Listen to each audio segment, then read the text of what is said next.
Hello, friends, and welcome back to r/IDontWorkHereLady. And today we have 3 great stories. So I'm hoping for your likes, and let's get started.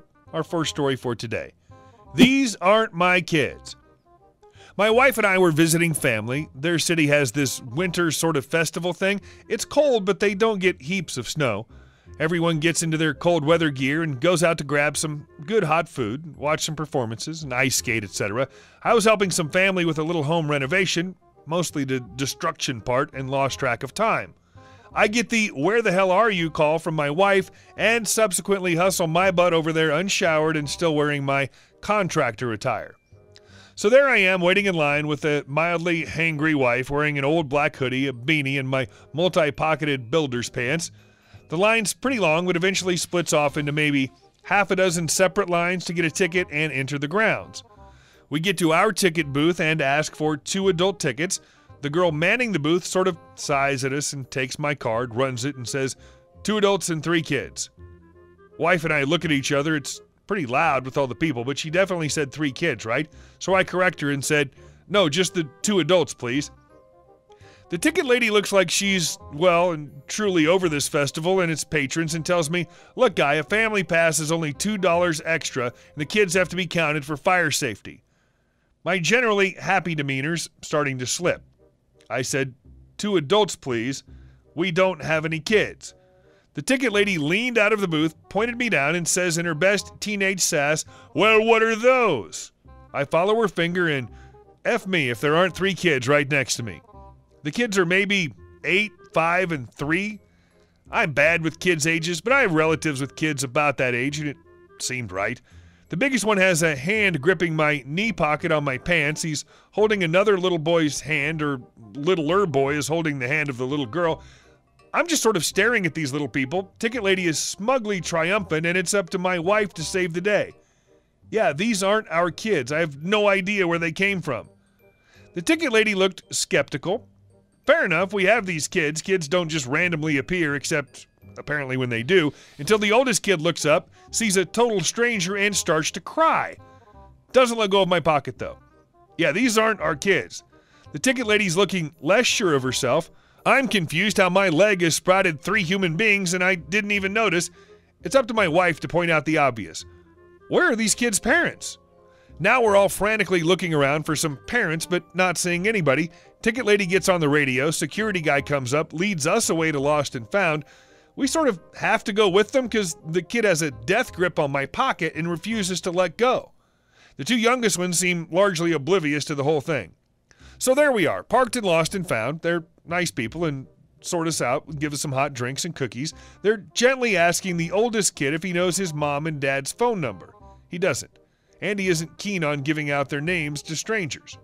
Security guy says this is pretty common. They get a cop to come in and the kid starts to spill all the details. The combination of cop, food, and drinks convinced the kids to release their iron grips on my pocket and one another. Security tells me we can go, but at that point we feel a bit responsible, so we hang around. I also wanted to see the idiot that let the kids go, so we just kind of waited. Didn't have to wait too long. Frantic guy ran up to the tent, and the mystery of how I became the accidental father of 3 kids solved itself. Guy looked just like me. Tall, beard, black hoodie, builder's pants. Obviously our faces were different, but to a little kid, how often do you look up at your parents while you're walking along? Turns out that the husband and wife both thought the kids were holding the other one's hand, went into the festival, and immediately realized the kids were missing. He had to run the length of the venue to get to the exit. She stayed at the entrance in case the kids walked through. When the dad got to the ticket stand, they were already gone, so he ran to security and eventually got pointed in the right direction. He calls his wife, and I can hear her crying with relief. The cop tells us this apparently happens all the time. Kid wipes his nose and grabs the leg that looks like the right one, and family's separated. We shake hands with the dad and the cop and hand off the kids and go back to the ticket line. A slightly less smug ticket lady reverses the family charge on my card and lets us in for free. We had a good time and got a story out of it, so I guess all is well that ends well. Karens of all types.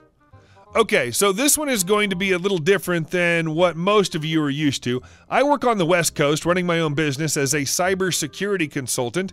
I'm 35 and have been in this business for a very long time. I have around 10 employees, however, the one we just hired is a special case. Very special. She is one of the dumbest smart people I know, and her attitude says she graduated with honors from an Ivy League school, and that means she owns you. Since I'm the owner of the business, I leave most duties to my senior security engineers, so she has probably only seen me a few times in the 3 months she's worked for me. Cast.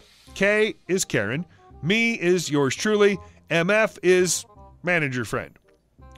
I went out shopping for supplies in the office and decided I was going to stop by my local Sam's Club for some lunch. I used to work there when I was in my early 20s, and I was friends with the now manager of the specific store while we were cashiers together. It's worth mentioning that since I was heading to the office after this, I was dressed in my formal business attire. I promise it comes into play later. The Sam's Club Cafe has some of the best food in my opinion for the price they offer. I finish my food and have a chat with the MF. MF leaves to go do manager things, and I go to throw away my paper plate that was provided to me for my pizza when I start hearing screaming coming from the cafe counter, which isn't even 10 feet away. I look over to see what's happening. Karen. What do you mean you're out of frozen yogurt? Do you idiots ever keep anything stocked? This was the most common thing to happen in the summertime since everyone loves their frozen yogurt. Karen looks at me and rushes over. Manager, are you going to do something about this? I want that C word, B word fired right this instant. He was rude and called me a B for asking for frozen yogurt. Me. I don't work. She cut me off before I could continue, but it was then that I started to realize she looked familiar. Karen, I don't care. You'll fire this little PA brat right now, or I'm contacting corporate over this. After that, it clicked. She's my employee. Me. I can't do anything for you because I don't work here. I thought about telling her, but I wanted to see where this goes. Karen jabbed her finger into my chest as hard as she can and twists it. Listen, you R-word, I don't know who you think I am, but I'm a league smarter than you. The only reason you work here is because you're a reject who couldn't finish college. I almost busted out laughing at that comment, but I composed myself. At this point, the actual manager, MF, comes running over and asks what's wrong. Before I could explain, Karen steps in. Karen, he, pointing at me, assaulted me and verbally abused me while refusing to fire this employee. The girl behind the cafe counter, who at this point looked visibly horrified. And as his boss, you better fire him this instant. If you don't, I'll have all your jobs, you insignificant clowns. Yes, she really said that. She called us clowns. Insignificant clowns. How ironic. Me, pretty much fed up now, I revealed my real identity.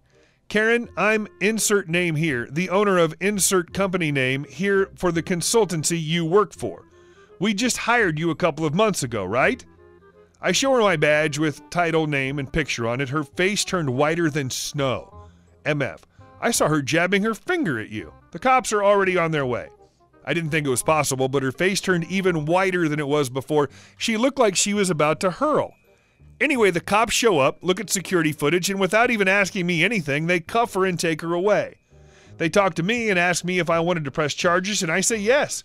Court date's pending. And later find out from MF that she yanked the cafe girl by the collar, slapped her, and pushed her back before I'd even seen the yelling. I asked the cops if I could have a word with her before they drove her away since she's my employee. They said yes, and I walked up to her sitting in the cop car, hands cuffed behind her back. She's about to speak, but I held my finger up in front of her face. Me. For someone who graduated with honors at insert Ivy League school here, you're pretty dumb. I was never impressed with your work, and now that you're here, I doubt you'll ever get a job in the security field again. Don't bother showing up for work anymore.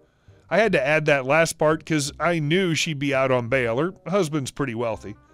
Never thought I'd run into a Karen that actually worked for me. LMAO. Edit 1. As people have pointed out, it's strange that I started writing code 5 months ago, but I own a CS firm. You don't need to know code in CS. It's not necessary. I started learning code because as my next business venture, I'd like to start my own tech company, so I started learning. Contrary to what people think, owning a CS firm is costly and time-consuming, so me talking about buying something with my next paycheck isn't exactly far off. I just spend my money wisely and not on myself very often. I cannot take you backstage to meet Wu-Tang Clan. Me and my wife, we like to watch shows of 90s rap superstars or punk hardcore from the 90s, so we're traveling in EU when somewhere nearby is someone interesting for us. We saw that Wu-Tang will be in Munich in Germany, which is only about a 2 hours drive. So we bought tickets, booked hotel, just classic. At concert, every time we're looking for a place under podium, but on the end of barrier, it's a chill place, and we have a great view of the whole performance without any stress. Me, big guy, shaved head, tattoos. Me and my wife watching and enjoying the show when out of nowhere come two teen girls and ask if I could take them backstage to meet WTC. And when I do, they have some special reward for me. They thought I was a security guard. I just said, "Ask my wife, she's right here," and pointed at my wife, and they ran away. Made our evening. Hope you guys enjoyed the story, and I'll see you in the next video.